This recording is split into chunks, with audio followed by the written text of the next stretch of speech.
Hi, class. Dr. Miller here. Want to spend a few minutes reviewing the work for week 5. But before we do that, a gentle reminder, if you have any missing work from weeks 1 through 4, make sure that you submit that as soon as possible, because you know what? We are now on the backside of our class. We're past that halfway mark, and I want you to keep that momentum going and to finish strong.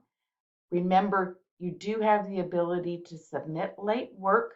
There are late penalties, but I always say some points are better than 0 points.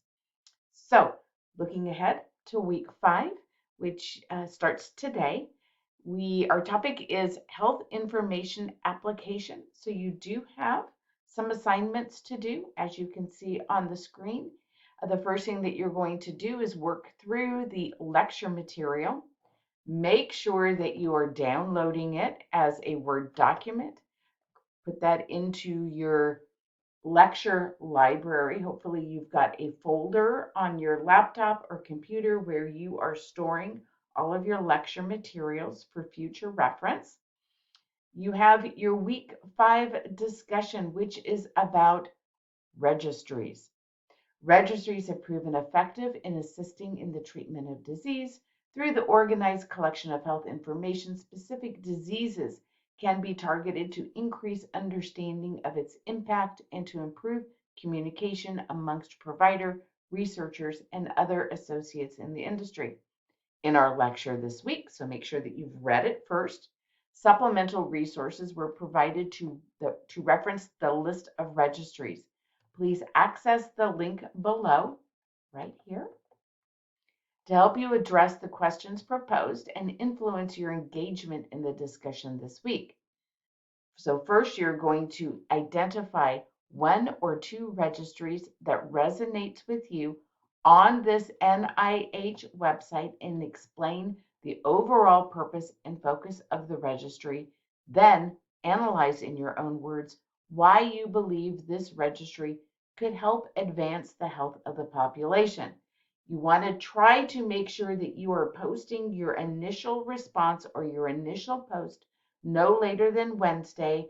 Remember, your target length is at least 150 words. And then make sure you're participating over 3 separate days and responding to at least 3 of your classmates. Also, remember to wrap back around and take a look at your initial post and respond back to those who have posted a response directly to you. Then your next assignment is to complete the rough draft of your portfolio project. There are 2 links for you to Word documents. The first one is the directions and the rubric, and the second one is the template. So let's take a look at, the directions and the rubric. It's worth 15, this whole thing is worth 15% of your total grade, your portfolio project. So in week 3, you've already completed the HIM technology discussion where you provided definitions of the 3 different types of systems and a resource analysis. So let's go ahead and scroll down now. Here are the instructions for your rough draft. Now that you've examined the various types of HIM systems in the week 3 discussion forum, select one and only one of the systems, either clinical, financial, or operational, that you feel will be most beneficial to your employer and develop a plan to implement the system in a 1 to 2 page paper in a Word document. Your plan should address the following prompts. Now you're going to want to make sure that you're formatting and addressing in at least 1 paragraph for each of these requirements. First, identify the type of system to be implemented and its function within the hospital. Justify your reasoning for selecting the particular system, and then compare and contrast the benefits and the drawbacks associated with the system. So think about pros and cons. We're providing you with that template to go ahead and put it into. Here it is. This is the template when you download it. So you'll go ahead and fill in your cover page information. And then here are the prompts again for your rough draft. As you're writing, you're going to want to remove this information that's in the template, right? You're not going to leave this in here. You're going to make sure that you are formatting it in preferably Times New Roman, but you're okay if you leave it in this Book Antiqua. That's okay. It's very close to Times New Roman, but you're also going to want to make sure that you have it formatted in double line spacing, right? Double line spacing. That's APA requirements. Don't forget there is a third page here to your draft, which are your references.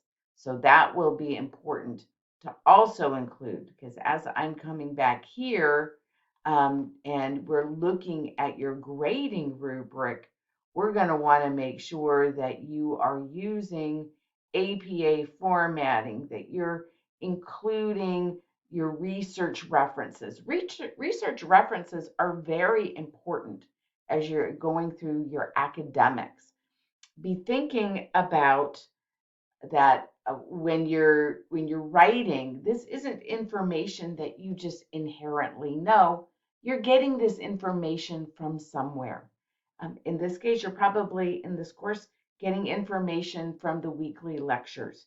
You're using information that you encountered in your week 3 HIM tech discussion, and you were given a reference there. So make sure that you are using that information. All right, then back to our classroom, because after the rough draft, and it's a rough draft, you want to do a fairly good job, because then there's less that you're going to need to do before you submit in a couple of weeks. But I'll give you some feedback there. Then your final assignment for week 5 is a reflection. So using what you've learned this week, explain how technology and health information systems can improve health outcomes across populations. Describe your career goal within the health industry and how your role could impact continual quality improvement efforts as a professional in the field. And we are looking at a length of at least 150 words. If you have any questions between now and next Saturday, don't hesitate to reach out. Thank you for listening to the video. Have a great week.